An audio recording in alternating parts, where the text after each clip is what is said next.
आणि आता सविस्तर वृत्त पाहूयात। बुलेटिनच्या सुरुवातीलाच बातमी मस्साजोगमधून आहे। संतोष देशमुख यांच्या हत्येच्या दिवसाचे फोटो समोर आल्यानंतर मराठा आंदोलक मनोज जरांगे हे मस्साजोगमध्ये देशमुख कुटुंबियांच्या भेटीला पोहोचलेत। मनोज जरांगेंसमोर धनंजय देशमुख यांना अश्रू अनावर झालेत। मनोज जरांगेंनी धनंजय देशमुखांचं सांत्वन केलंय।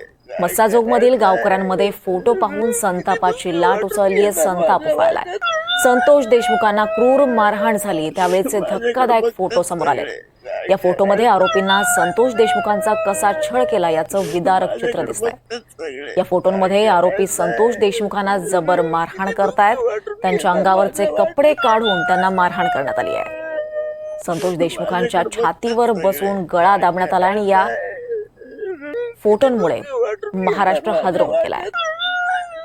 काळजाचा थरकाप उडवणारे हे धक्कादायक फोटो समोर आलेत आणि त्यानंतर आता महाराष्ट्रात संतापाची लाट उसळली आहे। मनोज जरांगे हे काल रुग्णालयात दाखल होते आणि आज हे फोटो बाहेर आल्यानंतर आज त्यांनी धनंजय देशमुख यांची भेट घेतली। त्यांच्या भेटीला ते मस्साजोगमध्ये पोहोचले।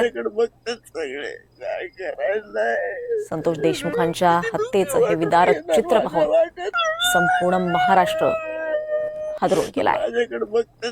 यावर अधिक माहिती घेऊयात। आपल्यासोबत आपले प्रतिनिधी स्वानंद पाटील आहेत। स्वानंद, सध्या मनोज जरांगे हे सांत्वनासाठी धनंजय देशमुखांच्या इथे पोहोचलेले आहेत। सध्या काय चित्र आहे तिथे, नेमकं कशा पद्धतीने ते सांत्वन करतायत? मनोज जरांगे पाटील हे काही वेळापूर्वीच मस्साजोगला पोहोचले आहेत। धनंजय देशमुखांचं ते सांत्वन करतायत।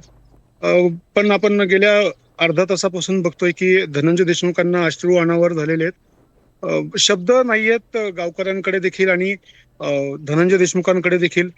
काय बोलावं काही सुचत नाहीये, निशब्द आहेत ते। काल हे जे फोटो बघून अक्षरशः सर्वत्र हळहळ व्यक्त केली जात होती। म्हणजे प्रत्येकाच्या मनात तीव्र राग आणि तीव्र संताप आहे, तीव्र रोष देखील आहे।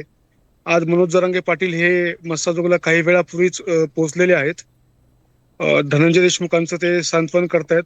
गेले 3 महिन्यापासून जर आपण बघितलं तर जरांगे पाटील देशमुख कुटुंबियांच्या आणि मस्साजोगवासियांच्या सोबतीला सुरुवातीपासूनच आहेत। ज्या दिवशी घटना घडली होती त्या दिवशी रात्री देखील मनोज जरांगे पाटील हे आंदोलनाला बसले होते आणि त्या आंदोलनानंतरच हा गुन्हा दाखल झाला होता। आणि काल ज्यावेळेस हे सगळे फोटो सोशल मीडियावर व्हायरल झाले आणि त्यानंतरच तीव्र संताप व्यक्त केला गेला होता। मनोज जरांगे पाटील हे सकाळी 7:15च्या दरम्यान मस्साजोगला दाखल झालेले आहेत। धनंजय देशमुखांचं ते सांत्वन करतायत। दीपाली, नक्कीच स्वानंद, अगदी काळजाचा थरकाप उडवणारे हे धक्कादायक फोटो समोर आल्यानंतर आणखी काय प्रतिक्रिया उमटणार आहे? सगळेच निशब्द आहेत। सध्या गावकऱ्यांची काय भूमिका आहे, नेमके काय प्रतिक्रिया गावकऱ्यांमधून आपल्याला पाहायला मिळत आहेत? तीव्र संताप गावकऱ्यांकडून व्यक्त केला जातोय। आपण जर बघितलं तर एकच यावर प्रतिक्रिया आहे की जे शत्रूला देखील असं मरण येऊ नये हे वारंवार बोललं जातंय। म्हणजे ज्या संतोष देशमुखांनी मस्साजोगसाठी मोठं काम केलं होतं आणि ज्या प्रकारे त्यांची हत्या झाली होती हे फक्त आपण ऐकत होतो। मात्र काल हे सगळे फोटो समोर आल्यावर हे प्रत्यक्षात कसं झालंय काय नाही हे सगळं पूर्ण महाराष्ट्राला दिसलं आणि त्यावेळेसपासूनच हा संताप व्यक्त केला जातोय।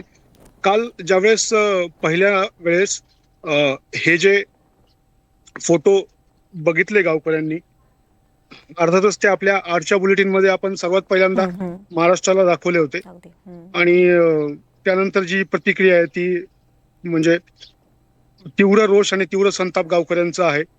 आणि आज जर बघितलं तर गेल्या अर्ध्या तासापासून जे आहेत ते धनंजय देशमुखांना अश्रू अनावर आहेत आणि आपण बघितलं तर जरांगे पाटील देखील या ठिकाणी त्यांना देखील अश्रू अनावर होतात। निशब्द आहेत सगळे सध्या। जे मस्साजोगमध्ये शांतता आहे, नुसतीच शांतता नाही तर नक्कीच स्मशान शांतता आहे असं म्हणलं तरी वावगं ठरणार नाही। दीपाली, नक्कीच स्वानंद, आपण हा टाहो, हा आक्रोश हा आपण पाहू शकतो आणि संपूर्ण महाराष्ट्र हे धनंजय देशमुख कुटुंबियांच्या पाठीशी आहे। धन्यवाद आपण दिलेल्या या सगळ्या सविस्तर माहितीसाठी।